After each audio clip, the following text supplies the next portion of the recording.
ஆனந்தம் அடைவீர் அன்றாடம் வாழ்வில் நிகழ்ச்சிக்கு வரவேற்கிறோம். இந்த வசனத்தை பகிர்ந்து கொள்வதன் மூலம் இந்நிகழ்ச்சியை இன்று தொடங்க விரும்புகிறேன். 1 பேதுரு 5:8 சொல்கிறது, தெளிந்த புத்தி உள்ளவர்களாய் இருங்கள், எல்லா நேரமும் விழித்து கொண்டு இருங்கள். ஏனென்றால் உங்கள் எதிராளி ஆகிய பிசாசானவன் கெர்ஜிக்கிற சிங்கம் போல் எவனை விழுங்கலாமோ என்று வகை தேடி சுற்றித் திரிகிறான். இதில் உங்களது எதிராளி பிசாசு என்கிறது. நம் எல்லோருக்கும் எதிராளியாயிருக்கிறான். ஆனால் அவனை மேற்கொள்ள அதிகாரமும் இருக்கிறது என்று உணர வேண்டும். அலபாமாவில் உள்ள பிர்மிங்காமிலிருந்து இந்த பாடத்தை அறிந்து கொள்ளுங்கள். உங்கள் வேதத்தை 1 பேதுரு 5:8 திருப்புங்கள். பிசாசோடு போராட்டம். எதையாவது செய்து கொண்டிருக்க வேண்டும். அதனால் சரியானது எப்படி செய்வது என்று கற்றுக்கொள்ள முடியும்.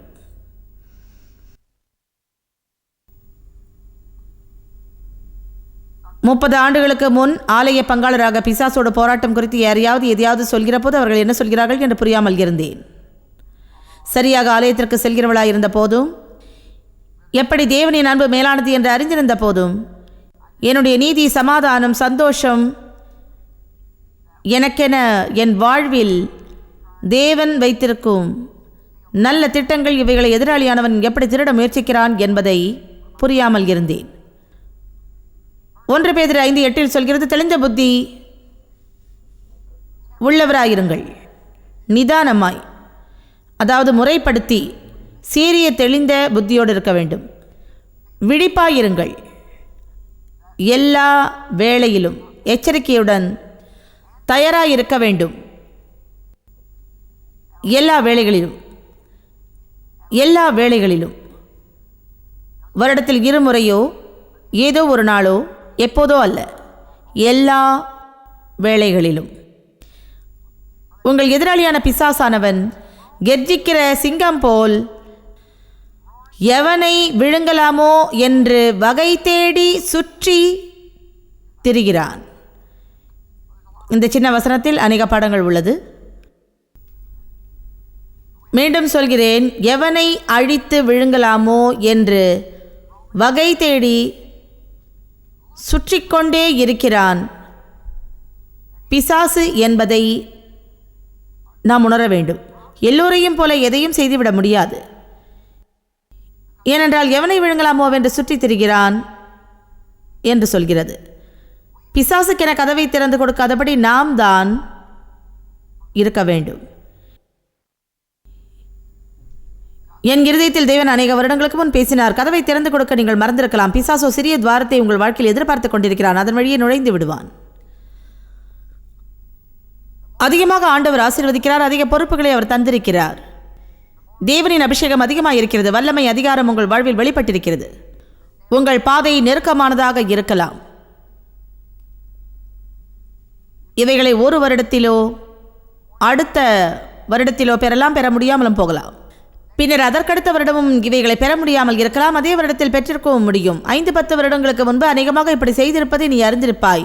அதை இப்போது குற்றப்படுத்தக்கூடாது. அதில் சில காரியங்களை செய்ய முயற்சியும் செய்திருப்பாய். ஆண்டவர் உன்னோடு இடைப்படுவாராக.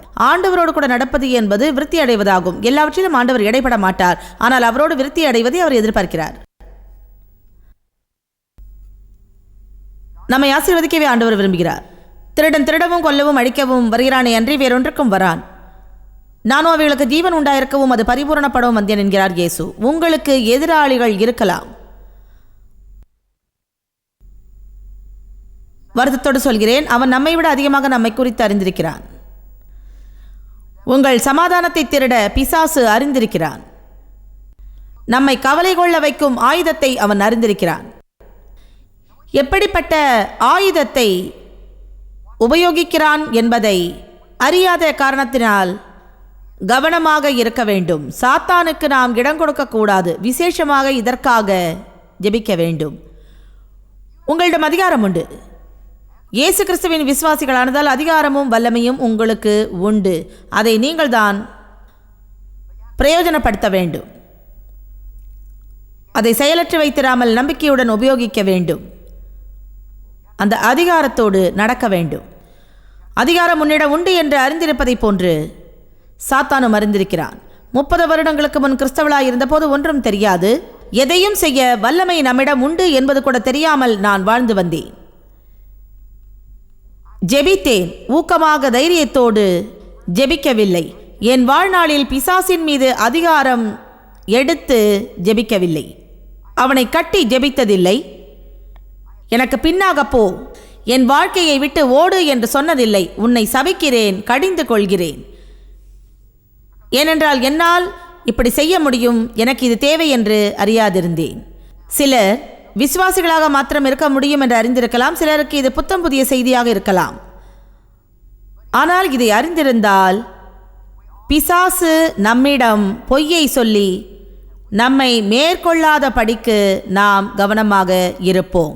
லூக்கா 10:19 இதை கவனிப்போமானால்,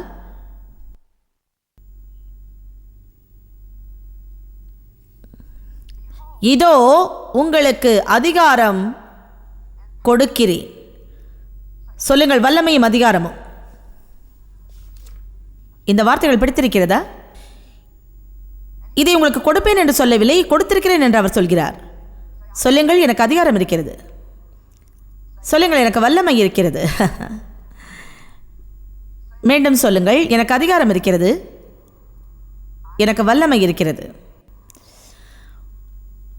வசனம் 19, சர்ப்பங்களையும் தேள்களையும் மிதிக்கவும் சத்ருவினுடைய சகல வல்லமையும் மேற்கொள்ளவும் அதிகாரம் கொடுக்கிறேன், ஒன்றும் உங்களை சேதப்படுத்த மாட்டாது. Wow wow wow! சிலர் இப்படி சொல்லக்கூடும், இந்த அதிகாரம் வல்லமை எனக்கு இருக்கும் போது பிசாசு ஏன் என்னை ஆட்கொள்கிறான் என்று நீங்கள் உணர்ந்தால்தான் முடியும். நீங்கள் வல்லமையின் ராஜ்யத்திற்கு இடம் கொடுக்கவில்லை. உங்களை கேவலப்படுத்தவில்லை, ஆனால் உங்களின் ஒரு பாதத்தை உலகத்திலும் மறுபாதத்தை ராஜ்யத்திற்காக வைக்காதீர்கள். சிலவேளை ஞாயிறு புனிதராகவும் திங்கள் பாவிகளாகவும் இருக்கின்றோம். ஞாயிறு ஜெப வீரர்கள், திங்கள் சோக வீரர்கள். தேவனோடு நாம் நடக்க வேண்டும். என்னை நீங்கள் நேசித்தால் எனக்கு கீழ்ப்படிந்திருப்பீர்கள் என்று இயேசு சொல்கிறார்.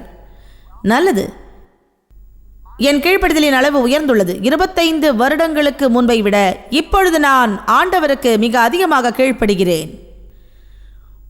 3 வாரங்களாக 400 ரூபாய் அதிகமாக தரும்படி பேசிய பிறகே தர ஆரம்பித்தேன். இப்பொழுது ஆண்டவருக்கு செய்கிற காரியத்தில் தொடப்பட்டுள்ளேன். அவருக்கு கீழ்ப்படிதலை காட்டிலும் மேலானது ஒன்றுமில்லை. ஏனென்றால் தேவன் எதையும் என்னிடமிருந்து எதிர்பார்க்கவில்லை. என் பணம், என் உழைப்பு அவருக்கு அவசியம் இல்லை. ஆனால் எதையாவது நாமே கொடுக்கும்படி எதிர்பார்க்கிறார். இன்னும் அதிகமாக என்னவென்றால், நான் எதையாவது அவரிடம் கேட்டால் என்னிடம் கொடுக்கும் காரியத்தை எதிர்பார்க்கிறார். என்னிடம் இல்லாததை, அதாவது விதைக்காததை விதைக்கும்படி நடத்துகிறார்.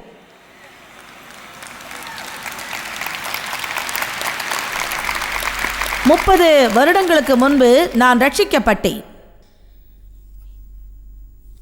என்னுடைய கீழ்ப்படிதலின் அளவை பார்க்கும்போது மிக அதிகமாகவே அவரை இப்போது நேசிக்கிறேன். அநேக ஆசீர்வாதங்களை பெற்றுக்கொள்ள எந்த எதிர்பார்ப்பும் இல்லாமல் இருப்பதில்லை.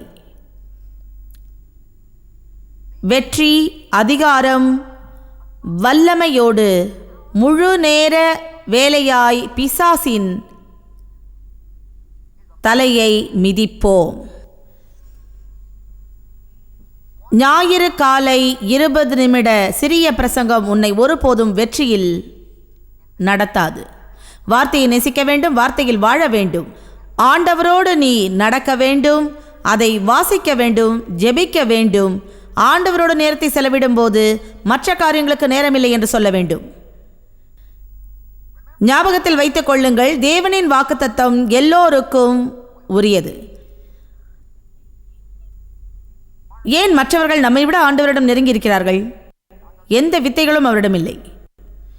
அவர் சாதாரணமாய் சொல்லவில்லை, நான் உங்களிடம் நெருங்கி இருக்கிறேன், ஆனால் நீங்களோ எனக்கு தூரமாக இருக்கிறீர்கள் என்று. என் பிரசன்னத்தை நிச்சயமாகவே அனுபவிப்பீர்கள், அதிலே நடப்பீர்கள், ஆனால் ஒருபோதும் அதை அறிய மாட்டீர்கள். தேவனோடு கூட ஐக்கியம் கொள்ள நேரத்தை எப்படி செலவு செய்வது என்று திட்டமிடுவீர்கள் என்று நம்புகிறேன். தேவனோடு கூட ஐக்கியம் கொள்ள நேரத்தை எப்படி செலவு செய்வது என்று திட்டமிடுவதை குறித்து இப்போது உங்களிடம் நான் சொன்னேன். இன்று இருக்கும் கூட்டம் வெள்ளிக்கிழமை இருப்பதில்லை. இவ்வாறான எல்லா கூட்டங்களிலும் ஒரு இருக்கை கூட காலியாக இல்லாதபடி பார்த்து கொள்ள வேண்டும். என்ன தெரியுமா, இங்கு இசை விழா நடந்தாலோ பந்து விளையாட்டு நடந்தாலோ இந்த இடம் நிறைந்திருக்கும். நிறைகிறதோ அல்லது நிறையவில்லையோ அதை பேசவில்லை. உலக காரியங்களை விட ஆவிக்குரிய காரியங்களில் மக்கள் கவனம் கொள்வதில்லை. இசை விழாவுக்கென்று 5000, 10,000, 15,000 என்று செலவழிக்கிறார்கள். 4-5 மாதங்களுக்கு முன்பே முன்பதிவாக டிக்கெட்டுகளை வாங்குகிறார்கள். ஆனால் அவர்கள் ஊழியத்திற்கென்று அன்பு காணிக்கை கொடுக்கும்போது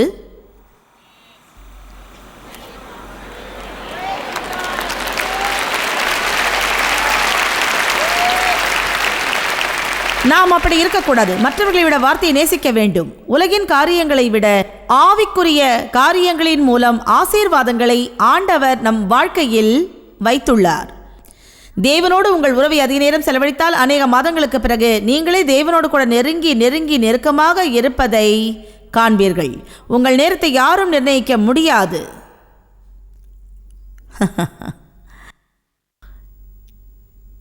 யாராலும் எவராலும் நிர்ணயிக்க முடியாது. நீங்களே தான் நிர்ணயிக்க வேண்டும். எனக்கு நேரமே இல்லை. மற்றவர்களைப் போல உங்களுக்கும் அதே நேரம் இருக்கிறது. ஒன்று நிச்சயம், நம் எல்லோருக்கும் ஒரு நாளைக்கு 24 மணி நேரம் இருக்கிறது. யாருக்கும் அதிகமாகவில்லை, யாருக்கும் குறைவாகவில்லை.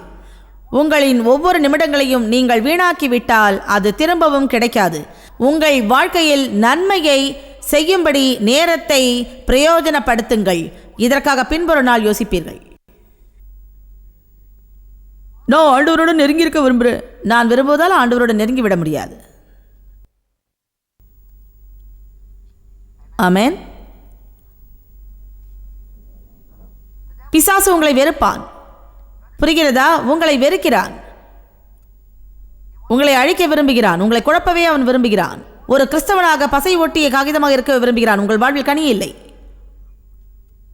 ஆகவே நாம் எல்லோரும் கூச்சல் அடிக்கிறோம். வேஷதாரி வேஷதாரி, நாடகம் ஆடுகிறோம். ஏன் நான் அப்படி இருக்க வேண்டும்? என்னை விட மோசமாக இருக்கிறீர்கள். நாம் சந்தோஷமாக இருக்க விரும்ப மாட்டான். ஏனென்றால் அநேகர் அதனால் பாதிக்கப்பட்டவர்கள்.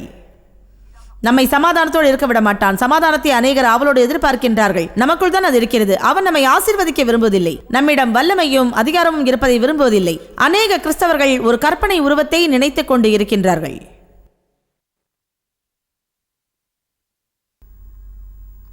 நம்மை இயேசு அவர் வருகையில் எடுத்துக்கொள்ளும்படி நடந்து கொள்வோம். பரலோகம் போகும் வரை காத்திருக்க வேண்டாம்.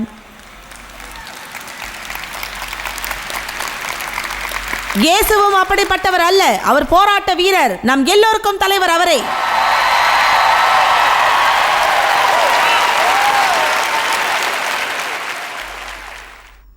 வேதம் சொல்கிறது, அவரின் பாதபடியில் அதிகாரம் வல்லமைகள் இருக்கிறது. நாம் அவரின் சரீரம். ஆகையால் பிசாசு நம் காலுக்கடியில் தான்.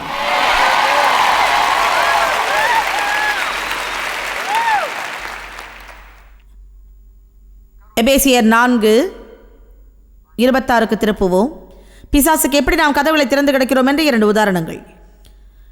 நீங்கள் உங்கள் பங்கை செய்யுங்கள்.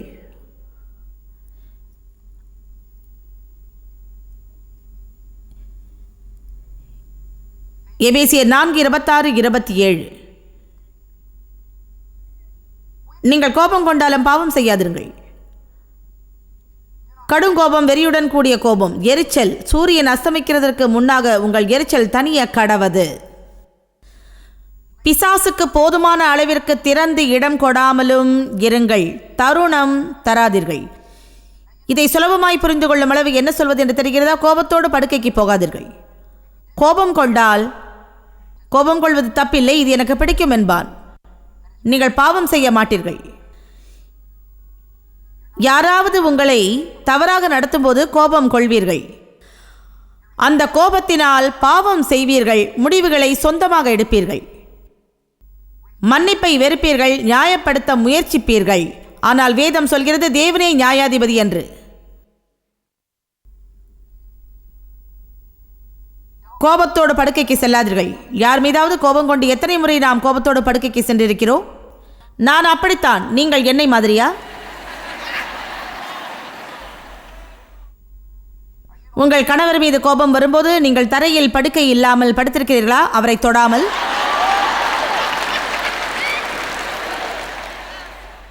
நான் தேவ் மீது கோபம் கொண்டால் படுக்கையிலேயே சிறிய இடத்தில் ஒதுங்கி படுத்துக் கொள்வேன். படுக்கையில் படுத்துக்கொண்டு பாதி இரவு குளிரில் போர்த்தி கொள்ள போர்வை கேட்பேன். எனக்கு குளிராது. போர்வைக்காக அவரிடம் கேட்கவில்லை. நான் அவரை தொடமாட்டேன். உங்களிடம் எதையும் கேட்கவில்லை என்பேன்.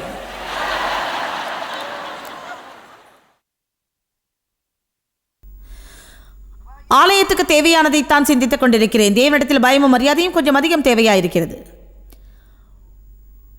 உண்மையாக சொல்கிறேன், இப்போதெல்லாம் கோபத்தோடு படுக்கைக்கு போக பயப்படுகிறேன். ஆண்டவரிடத்தில் பயமில்லை, ஆனால் பயம் கலந்த ஒரு மரியாதை. அதாவது நான் செய்வது பிசாசுக்கு பிடிக்காது என்று தெரியும்.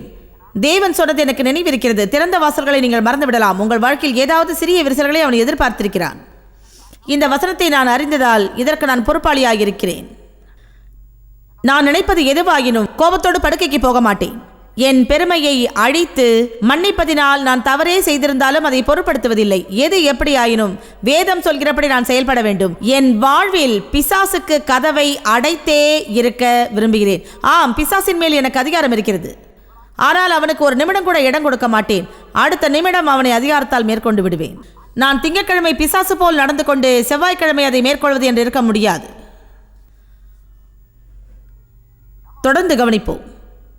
அதை குறித்து நிச்சயமாக அறியாமல் இருக்கிறீர்கள். பிசாசுக்கு எதிர்த்து நிற்க வேண்டும் என்று நினைக்கிறோம். அதாவது எந்த சோதனையும் நமக்கு வராத போது, எனக்கு பிரச்சனை இருக்கு, அதனால்தான் பிசாசை எதிர்க்கிற. நான் தேவனோட பிள்ளை, எனக்கு இந்த பிரச்சனை வரக்கூடாது, இது சரியில்லை, நான் ஒரு விசுவாசி. நம் சூழ்நிலை சந்தர்ப்பங்களை எப்போதும் எதிர்க்கிறோம். உண்மை என்னவென்றால் சூழ்நிலை சந்தர்ப்பங்களை எதிர்க்க வேண்டும் என்று வேதம் ஒருபோதும் சொல்லவில்லை. உங்களுக்கு தெரியுமா, சூழ்நிலைகளை எதிர்க்க வேண்டும் என்று வேதம் ஒருபோதும் சொல்லவில்லை. பிசாசை எதிர்க்க வேண்டும் என்றே சொல்கிறது. ஒரு சமயம் ஆண்டவர் என்னிடம் பேசிய போது நான் என்ன உணர்ந்தேன் என்று தெரியுமா? சூழ்நிலைகளை எதிர்க்க கூடாது, மாறாக பிசாசை அந்த சந்தர்ப்பங்களில் எதிர்க்க வேண்டும் என்று.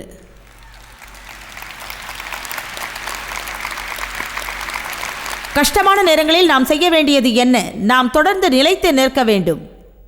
பவுல் சொல்கிறார், துக்கம் பெருகும் வேளையில் மனோநிலை எவ்வளவு அமைதியாக இருக்க வேண்டும் என்பதை கற்றுக்கொண்டேன். ஒவ்வொரு விசுவாசியின் சிறந்த குறிக்கோள் என்னவென்றால் நிலைத்திருக்க வேண்டும். மேலும் கீழும், மேலும் கீழும், மேலும் கீழும். நன்றாயிருக்கும் போது சந்தோஷித்தும் கஷ்ட வேளையில் சோகமாயும் இருக்கக்கூடாது. ஒரு நாள் சந்தோஷம், மறுநாள் கோபம் கூடாது. நிலைத்தன்மையை சுதந்திரித்துக் கொள்ள வேண்டும். கிறிஸ்தவர்களுக்கு எப்போதும் பிரச்சனையே இருக்கக்கூடாது என்று பவுல் ஜெபிக்கவில்லை. அவர் என்ன ஜெபித்தார் தெரியுமா? அவர்கள் வழியாய் வரும் பாடுகளை சகித்துக் கொள்ள உதவி செய்யும் என்று ஜெபித்தார். வாரத்தில் 2-3 தடவையாவது எதிராளிகளை மேற்கொள்ள உதவி செய்யும் என்றார். அதுதான் உங்கள் வழியாக வரும் பாடுகளை மேற்கொள்ள கற்றுத்தருகிறது. இதை கவனியுங்கள். நாம் அதற்காக கவலைப்படுவது பிரச்சனை இல்லை, கவலைப்படுவதால் நடந்து கொள்ளும் விதம்தான் பிரச்சனை. அதனால் கவலைப்படுவதால் பிரச்சனை வருவதில்லை. என்ன நடந்தாலும் பரவாயில்லை என்று இருந்துவிட்டால் எது நடந்தாலும் ஒன்றுமாகாது. என்ன நடந்தாலும் பரவாயில்லை என்று இருப்பது, இயேசு பலத்த காற்றின் மத்தியில் படகில் அமர்ந்திருந்தது போல் நாமும் இருந்தால் நன்றாயிருக்கும். இயேசு இருந்த அதே காற்றின் மத்தியில் மற்றவர்கள் கவலையோடு இருந்தார்கள். ஆனால் அவரோ என்ன நடந்தாலும் கவலை கொள்ளாமல் இருந்தார். ஏனென்றால் எப்போதும் ஒரே நிலையில் இருந்தார். நம்மை எது மாற்றினாலும் நாம் மாறாமல் இருக்க வேண்டும். அதுதான் சரி. பிசாசு என்ன செய்தாலும் உங்கள் மனது கவலை கொள்ள கூடாது.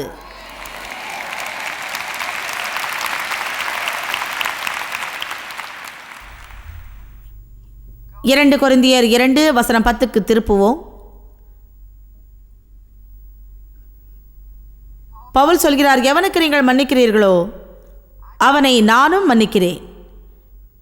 மேலும் எதை நான் மன்னிக்கிறேனோ அதை உங்கள் நிமித்தம் கிறிஸ்துவனுடைய சன்னிதானத்திலே மன்னித்திருக்கிறேன் என்கிறார். சாத்தானாலே நாம் மோசம் போகாதபடிக்கு அப்படி செய்தேன். அவனுடைய தந்திரங்கள் நமக்கு தெரியாதவைகள் அல்லவே.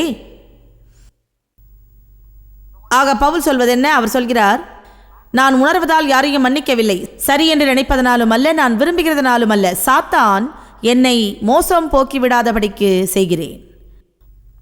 மற்றவர்களை மன்னிப்பதற்கு இதுதான் சரியான காரணம். நாம் விரும்பினாலும் விரும்பாவிட்டாலும், நியாயமானதோ இல்லையோ, இதன் அடிப்படையில் செயல்படுவதை நிறுத்த வேண்டும். வாழ்க்கையில் நியாயம் இல்லாத அநேக காரியங்கள் நடக்கிறது. ஆனால் நம் தேவன் நியாயாதிபரர். நியாயமில்லாத சூழ்நிலைகளை சந்தித்தால் மற்றவைகளை மேற்கொண்டு விடலாம். ஏற்ற நேரத்தில் ஆண்டவர் நம்மை உயர்த்துவார். வல்லமையான தேவனின் கரத்தில் நம்மை தாழ்த்தி ஒப்புக் கொடுப்போம். அதன் அர்த்தம் என்ன? இதையே நோக்கி பார்த்து கொண்டிருக்கும் அவசியமில்லை. ஓ, நான் ஒரு தாழ்மையுள்ள கிறிஸ்தவன், அதிகம் எதுவும் கேட்கப் போவதில்லை, அதிகம் எதுவும் அவசியமில்லை. நான் பரலோகத்திற்கு போக தாழ்மையோடு காத்திருக்கிறேன். இந்த பழக்கத்தை நான் வெறுக்கிறேன். தாழ்மை என்பது என்ன தெரியுமா? தாழ்மை என்பது நீ விரும்பாவிட்டாலும் தேவன் சொல்வதை செய்ய வேண்டும். வல்லமையுள்ள தேவனின் கரத்தில் நம்மை தாழ்த்தி ஒப்பு கொடுப்பதே தாழ்மையாகும். இது நமக்கு சுகமளிக்குமோ இல்லையோ, இருக்க வேண்டிய இடத்தில் இருக்க வைக்கும். ஆமென். பிறகு ஏற்ற காலத்தில், எது ஏற்ற காலம்? சாதகமான சூழ்நிலைகள், எப்போதும் மோசமான சூழ்நிலைகள் உங்கள் வாழ்க்கையில் இருக்கிறது. சரியான செயல்களை போதுமான அளவு செய்ய வேண்டும் என்று ஆண்டவர் விரும்புகிறார். நான் சொல்வது கேட்கிறதா?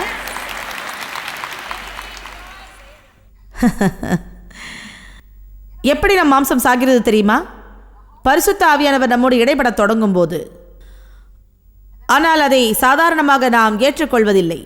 நம்முடைய சூழ்நிலைகளில் இருந்து வெளிவர பார்க்கிறோம். ஒரு வழியாக சூழ்நிலைகள் நம்மை தள்ளுகிறது, பரிசுத்த ஆவியானவர் மறுவழியாக நடத்துகிறார். இந்த நிலையில் சோர்ந்து போகிறோம். இதுதான் தேவனுடைய வார்த்தையில் நம்பிக்கையற்று போவது என்பதாகும். ஏனென்றால் அவரின் வார்த்தை நம்மை சரியான வழியில் நடத்த முடியும். அதை தேவன் அறிவார். அவருடைய கரத்தால் உருவெடுத்து வணையப்படுகிறோம். வாழ்க்கை போராட்டத்தில் பம்பர் ஸ்டிக்கரில் உள்ளதை போன்று உண்மையாக வாழ்கிறவர்கள் இல்லை. ஞாயிறு காலை முதல் திங்கள், செவ்வாய், புதன், வியாழன், வெள்ளி மற்றும் சனிக்கிழமைகளில் ஒரே மாதிரியாக இருக்க வேண்டும். ஆலயத்திற்கு போவது மாத்திரமல்லாமல் இயேசுவுக்காக வாழ வேண்டும்.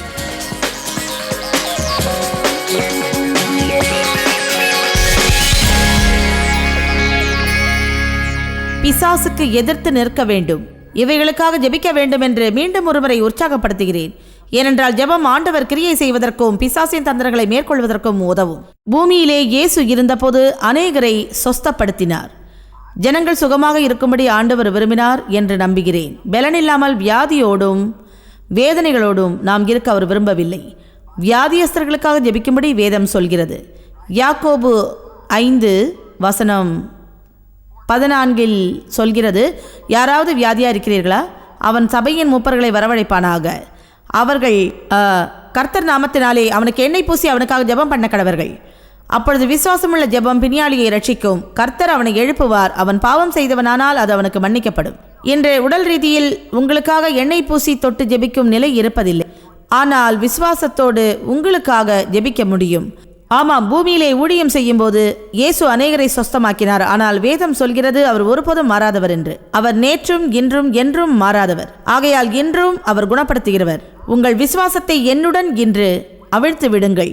உங்கள் வியாதியை அவர் குணப்படுத்துவார் என்று விசுவாசியுங்கள். பிதாவே, இயேசுவின் நாமத்திலே வருகிறோம். இதை கவனித்துக் கொண்டிருக்கும் சிலருக்கு வலிகள், பலவீனங்கள், வியாதிகள் இருக்கலாம்.